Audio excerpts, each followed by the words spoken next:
Hello there, welcome back to the book set Completionist. My name is Tom, and we're at episode 23. It's been a while since the last episode. I've been a bit sick, but it's time. It's time for a new episode. Absolutely. So we'll start with this before we dive into some reviews. What's that? 4 big ass books, and I'm sorry, they're secondhand. Some of them are a little bit smudgy. But this is fantasy. Yes, 4 parts. These were written in the years 2015, 16, then 21 and 22. So they're very new. Yeah. What big ass book set from the recent past do you guys even know? These were written by an American author who was born in China. He has also helped translate some other very famous work of science fiction that has been on this channel before. And it's sort of a mix between fantasy and historical fiction. Although it's not real historical fiction, people who have read this series have said that it does feel like the author is dealing with some real history. Oh, but it's not. It's a fantastical history. Yeah. A fantastical historical fiction. Right? Okay, let's call it that. Now, who am I talking about? Or if I shall give one more hint. Alright, the first book has the word grace in it and kings. And the second book is about walls, or wall, or storms. And then we've got something about a veiled throne, and finally some bones that are speaking. Alright. The whole set is named after a flower. A yellow flower. Alright, fine. Here we are. It's the Dandelion Dynasty, or Dynasty, however you pronounce that, wherever you are in the world. Look, it's Ken Liu. Yes, he helped translating the very fun 3-Body Problem series. But enough about that. Grace of Kings is the first part, and then followed by Wall of Storms in 16. And then he waited like 6 years, 5 years, and to continue with this one and the other one in 21 and 22. Yeah, look at this, massive. I said that. I'm really looking forward to reading these. But first, we're going to take a look if there are any maps.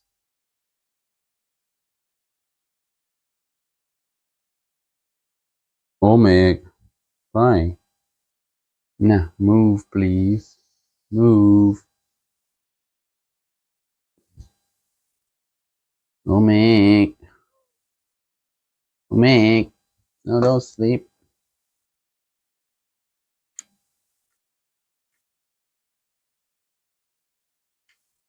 You. Move.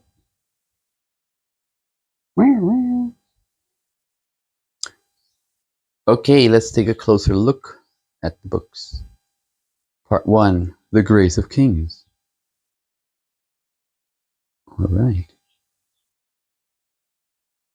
As always, we want to see maps. So is there one? Come on. Oh, there it is. The Islands of Dara. Okay, so this realm is an island. It's actually oriented like this if you want to take north on top. Okay, that's nice. Then part 2, Wall of Storms. Yes, it does. But with an additional area, Ukyu and Gonde. Right? Then The Veiled Throne. Move that away.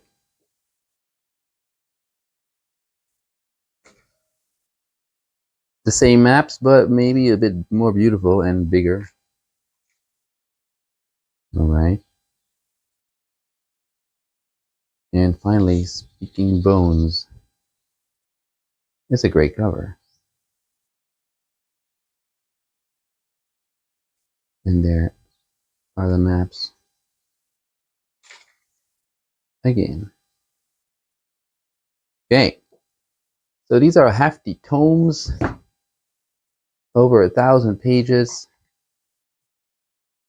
And so that will keep you busy. Okay, so we've got 3 reviews.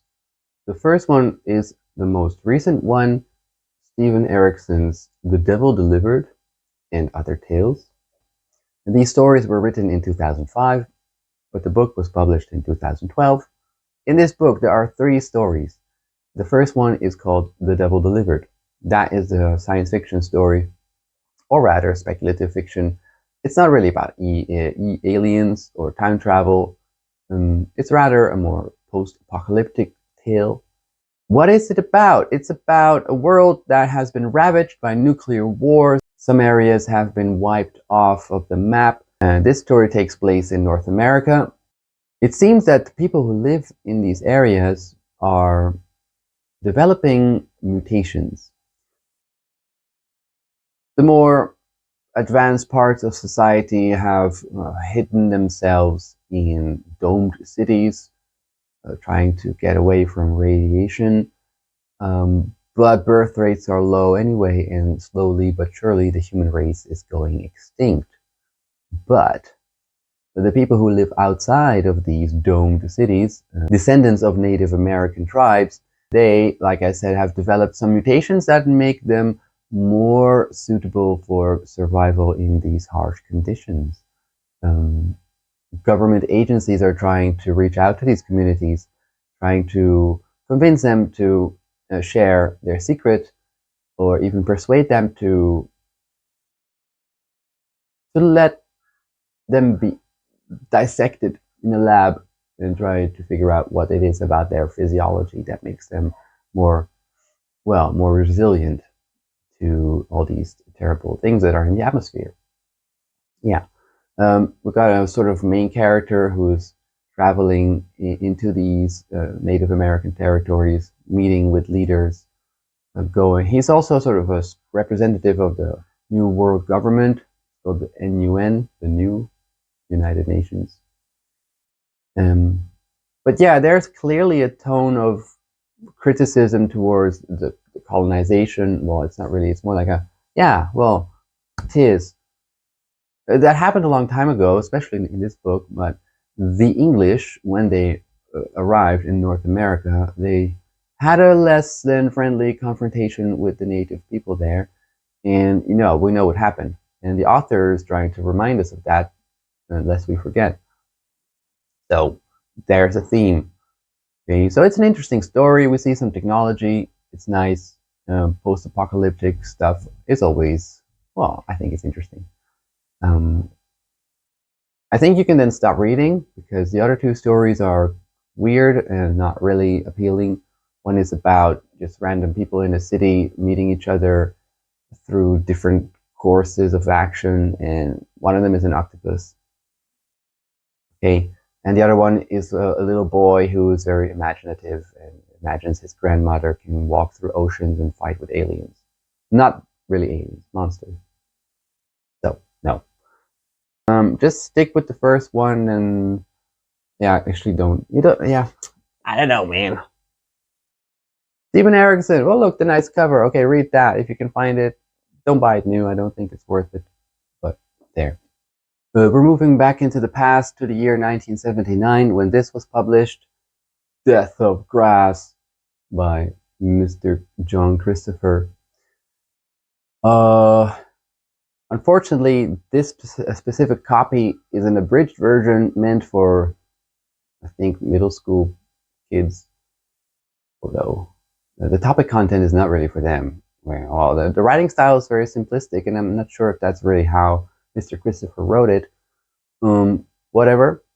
It's about a world where grass is being annihilated by a virus, and by grass, that also means rice, wheat, all the things that everybody in this world eats. And you can imagine the problems that will arise when that happens. The world descends into chaos because rice is no longer available and wheat later on neither either. The story takes place in the United Kingdom. These characters are just regular people like you and me who happen to be in the middle of all that governmental collapse. One of them, the main character, has a brother who has a farm up north, and he thinks that by growing potatoes they can endure this catastrophe. But first they have to get there. So that's the story. You know, a group of people traveling somewhere, and along the way they get challenged by enemies, other people who are trying to get ahead of others. It all very quickly really deteriorates into a just a everybody for themselves kind of world. And there's even talk of the government wanting to bomb cities with nuclear bombs to just cull the population so that at least some people can survive. And it's not really put as something humorous, it's really serious. But I don't really buy it. I don't think that the government is going to bomb its own citizens just to make sure a couple of them survive. Or maybe I'm wrong. Maybe I'm too optimistic or even naive. The characters are not very nice to each other, understandably so, but also they're just bad people. One of them is a guy whose wife has been cheating on him, and then when he signs up to this gang, he defers to the leader of this gang, which is the main character, and he asks, "Hey, yo, leader guy, can I kind of kill my wife because she's been cheating on me, and now I think I should have the right to do the unthinkable?" And this main character says, yeah, I suppose." Okay, and so it happens. The guy kills his wife, and a couple of days later, they encounter a house with a family inside, and a confrontation ensues, and this group just kills the people in the house except one little girl, 16 years old. It's just so surreal. Very quickly, any kind of decency is gone out of the window, and then this guy who just shot his wife says, "Hey, you know that 16-year-old girl? I kind of like her, and I wanna make her my wife, and we're gonna get married." And after that, they just keep on traveling, keep meeting other people, and just fighting them, killing them. And then when they reach their destination, it turns out that the brother is no longer in charge of his own farm, and that they have to engage in some massive battle to gain control of that farm. And yeah, one of them does have some sort of tactical knowledge of how to fight with weapons, but the main character simply has none, and he turns out to be very good at it. So here we go. These characters just roll into a situation and they can adapt way too quickly than what I would personally believe is possible. So I don't know if that's because it's an abridged version that everything has to be sped up like 10 times. But if that's really how the author did it, then I don't believe it. Yeah. So, yeah, you could try this book, but don't get this. Yeah, it's Oxford University Press. Just get the real version, and maybe that's better. Okay, the final book is also the oldest, 1955, Poul Anderson's The Long Way Home. This is real science fiction with aliens, spaceships, and time issues. So we follow a group of astronauts as they travel into space. They're from, well, when did it start? Like not too far from now, near future. Humanity has developed some technology that allows it to travel through space through these sort of time jumps. And it's not super sophisticated yet, so they cannot really pinpoint where and when. Well, actually, they don't really know about the when. They think that they can pinpoint an area of space and put themselves there, but it's very hard to really be accurate about it. So after a couple of years of traveling through space, they've picked up an alien from a planet they visited, and they can communicate. But as they try to return to Earth, it turns out that all this space traveling has caused time to pass here on Earth by 5,000 years. And that was unexpected for these astronauts.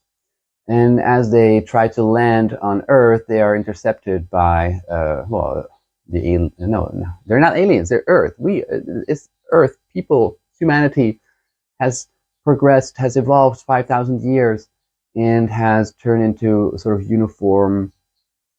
It has evolved into a sort of universal race where everybody looks the same. And as they are greeted by what's supposedly the representative of the solar system now, because solar system has been has been colonized. Mars, Venus, Jupiter's moons, they've all been populated and settled. And not only that, there have been expeditions into different solar systems. Are they? Alpha Centauri, is that a solar system? Yes, right, it's a star system. So we have basically three factions. We've got the solar system government called the Technate, which is sort of like a supercomputer AI that controls everything. We've got human representatives to kind of manage life on Earth. That's one. And then there's the Thorians. These are human explorers who settled on planets near Alpha Centauri star, and they have allied themselves with another alien race. And then there's a third faction, which is a sort of commercial alliance, not really tied to any of the other two, but sort of independent, mostly dedicated to trade. And they want to be, well, independent. All these three factions want to talk with this space guy, and he is not sure who he should trust because they all have their own interests. And basically, they all want the alien. The alien that they found has special powers, telepathic, can control people's motions and thoughts, can read the minds. And it's very interesting as a weapon. So that's why all these factions are after the alien, and they are hoping that this Earth guy, calling him Earth guy, he's just a man, this captain of the spaceship. They're hoping that he can help them find that alien. But he's very friendly with the alien, and he doesn't really want to surrender it to anybody. But he does know that he has to kind of play along because he's just one guy in this new world that he finds himself in. So he doesn't really have a choice. He is then given a sort of slave, a girl, by one of the factions, and they made him look like his former girlfriend. John, let's just call him John. John, he sees a trick, like, oh, you made this slave look like my girlfriend. How could you? But I kind of want to keep her. Yes. Also, he's very, very nasty to this girl. At some point, John makes a choice. He thinks that this commercial alliance is the most neutral, and he wants to help them find the alien so that they can have the weapon, which would serve as sort of a neutral side having the weapon, so that keeps the other two in check, supposedly. So he's trying that. He says, yo, I want to be with you. As he goes to the faction, he gets kidnapped once, twice by all the other factions. And each time he doesn't know how they were able to find him. But it turns out that the girl was equipped, or, well, there was a tracking device in the girl by not one side, but by two sides. And he gets angry with the girl. Yeah, as if she had planned this all and it was her fault. And he's very nasty to her. In 1955, it was published. Also, we didn't really have that emancipation movement yet. Women were, I guess, okay with being called names. But in this time, no, that doesn't sit well with us modern readers. So I do not sympathize with this main character. And that's basically the main flaw of the book. There are some interesting ideas about what the world would look like 5,000 years from now, and different political entities, and they're all trying to make sure that the other doesn't get too strong, and that's all right. But the characters are just meh, and they make stupid decisions. Oh, and the silliest part is that John suspects that the factions are being controlled by one smaller faction who's trying to infiltrate the others and trying to manipulate them into going into a war by proxy. This side is trying to make the other two sides fight each other so that in the end they can take over. And John finds out about this by going to a library and reading some stuff about it. And then he can figure it out. As a complete outsider who hasn't been around for thousands of years, he's able to unravel this conspiracy and then warn the others about it, who, of course, instantly believe him. So, it's a little bit silly, but it's alright. It's kind of fun. But don't really try to find it if you have to. I mean, it's not worth really going after. If you see it, fine. If you like this kind of genre, go read it, but don't bother with, oh, you have to go and find this no matter what. No, that's not it. Okay, there you go. 3 books. That's it. Thanks for watching, and see you in the next episode. Bye.